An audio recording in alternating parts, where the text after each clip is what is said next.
Hi everybody, welcome to Devil Dog College's first video with Minnie. This is Minnie. She's almost exactly 50 pounds. She has a white coat with nutmeg brown spots on her shoulders and hindquarters. She has a light freckling around her stomach, her legs, and her sides. Her complexion and demeanor is that of a mix between an American Staffordshire Terrier, or a Pit Bull, as they're more commonly known, and a Brittany Spaniel. So that's definitely going to lead to some bird dog pointing behavior.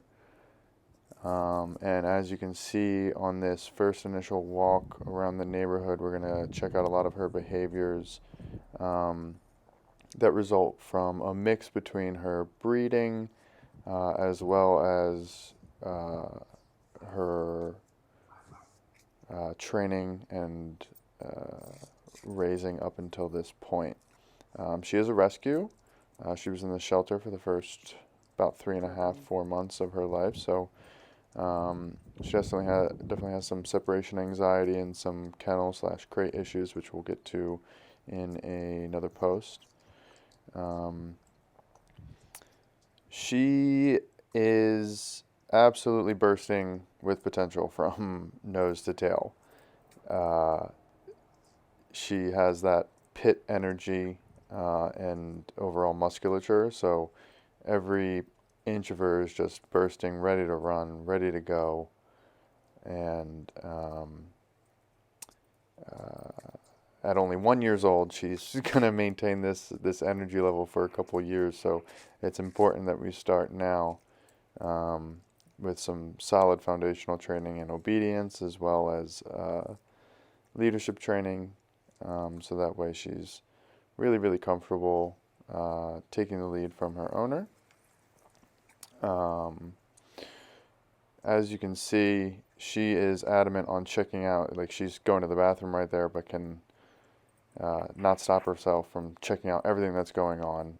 She can't even stay on task for longer than a second. And when I say task, I mean you can see that she's going to like start checking out the grass over here, but wait, oh, there's a smell over there. Oh, wait, hold on, let me just smell this over here.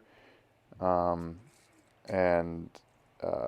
it takes a particularly pungent odor, like this street corner right here, to get her to really hone in and ignore what's going on in her environment. You can see that she's even ignoring the leash tension there as I try to, come on, encourage her to keep walking, move past the smells. Not everything needs to be checked out. So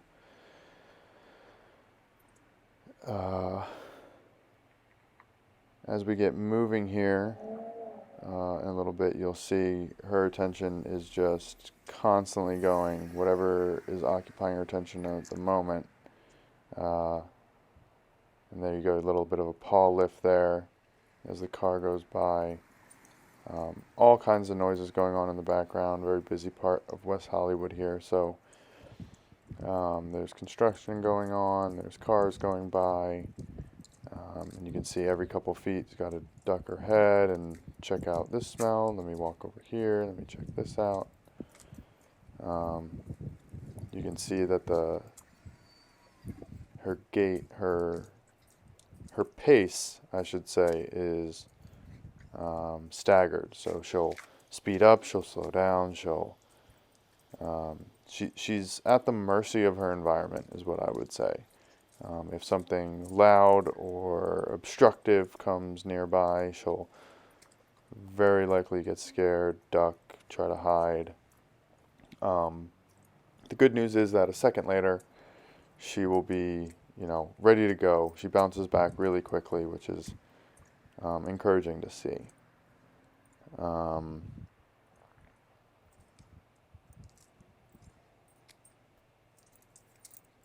She loves to play, so much so that it's hard to find a way to tire her out. I mean, her owner reports taking her to daycare a couple of times a week, as well as the local dog park a couple of times a week, where she runs around with all the other dogs. And she never stops. She never stops moving. Um, that early exposure to unstructured socialization is what leads a lot of dogs down um, a path of what you're seeing now. Uncomfortability in new environments where the the environment is overstimulating to the point where there's no there's no single-minded tracking. There's no way for her to slow her thoughts down and focus on a single thing at once, because everything is just going a million miles a minute inside of her head. And as we walk, you can see her tail is staying up. It doesn't, it's not fluctuating too terribly here.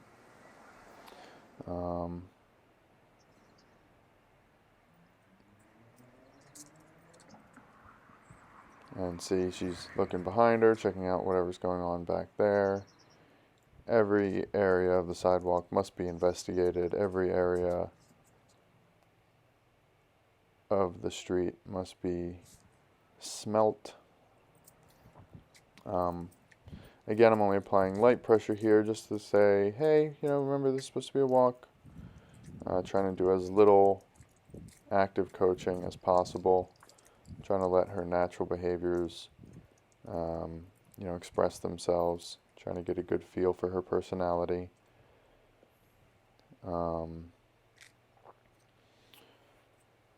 She is mostly potty trained.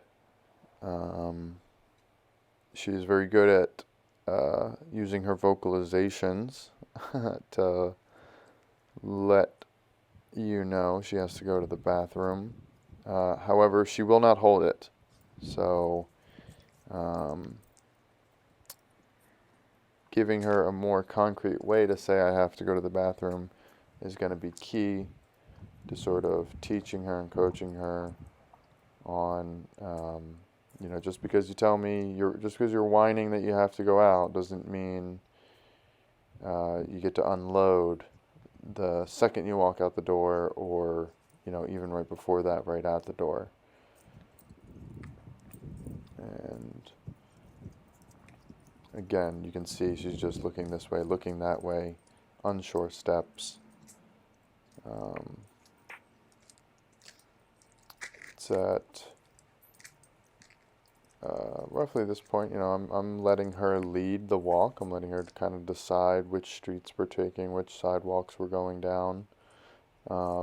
And you can see how unsure she is of taking that lead in a new environment. So really quickly, her parents requested just a few things during her stay with me. We want to go over some general obedience. She did have a trainer in the past who would use a prong collar. It is unclear whether the prong collar was used in coordination with positive reinforcement, and if it was used properly as a negative reinforcement tool. I'm guessing because of how she reacts to general leash pressure and even hand manual pressure, that it was used more as a positive punishment tool. So basically what you see, and if I don't cover it in this video, I'll make sure it gets put into another one. But she doesn't have a lot of autonomy over her body.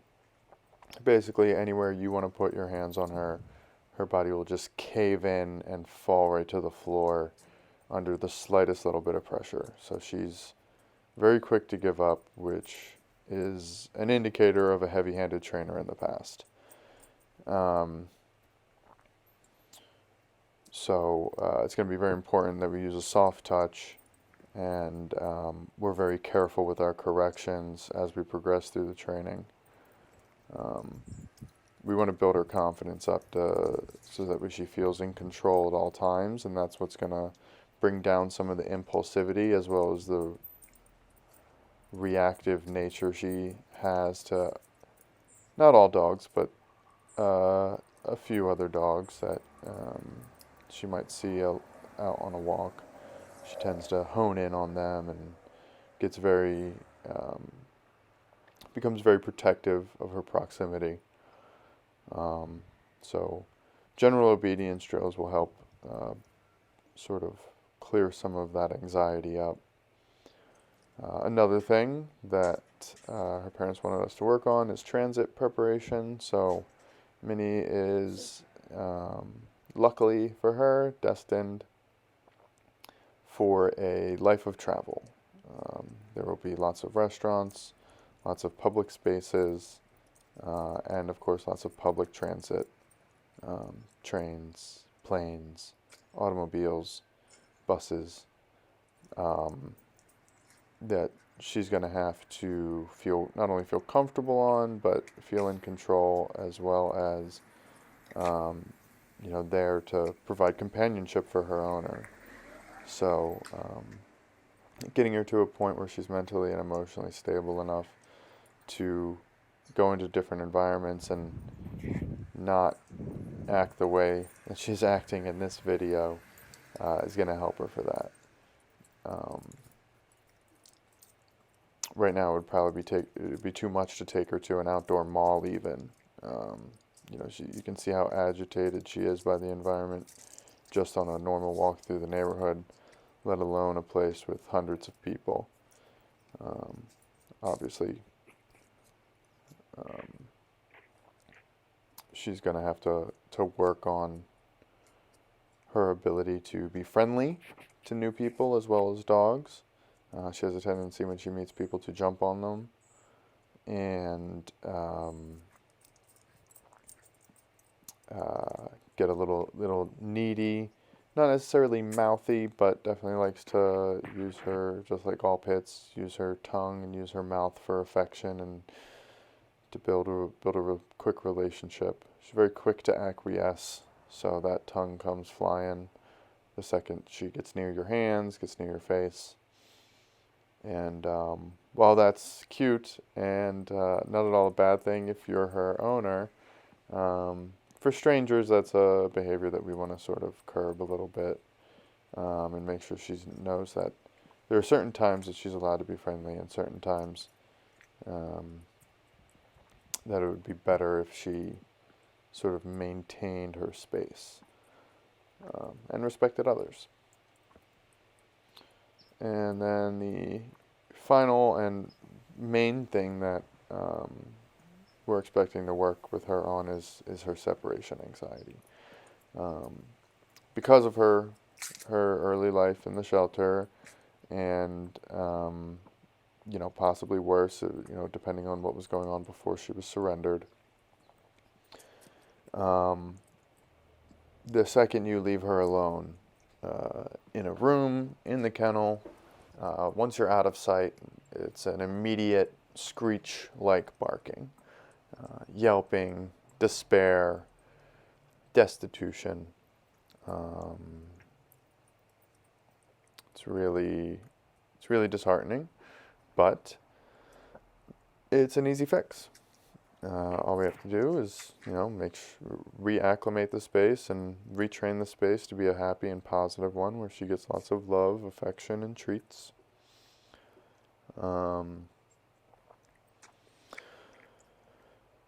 Hopefully, by the end of her stay here, she'll be able to maintain a calm demeanor inside of a kennel or inside of an enclosed space for up to 4 hours.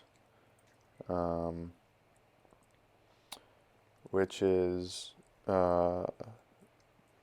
pretty standard for most dogs, but seeing as Minnie's separation anxiety is quite severe, working up to that 4 hours is going to be a very gradual and progressive training method. And as you can see, as we're finishing up this walk here, she's gotten the track for the way we came out. So now she's beelining. She's sort of tucking those back legs in as quick as she can to get to the next step, pulling on the leash, like, yep. And as you can see, a big truck went by there, and she jumps and hides. And she's, she thinks she's going back home right now, but she's unsure of her environment. So that's what's causing all of this this unnecessary anxiety on a walk down a sidewalk. And we're going to see another dog here shortly. So we're going to cut the video off, and that's going to be there you go. That's her checking out the other dog. Tail is tucked. She's running away. She's scared. She doesn't want it. She's barking. Thankfully, it's a dog that she's already met before. But that just gives you a kind of a clue as to how bad that proximity, that spatial pressure is. And all right, that's it.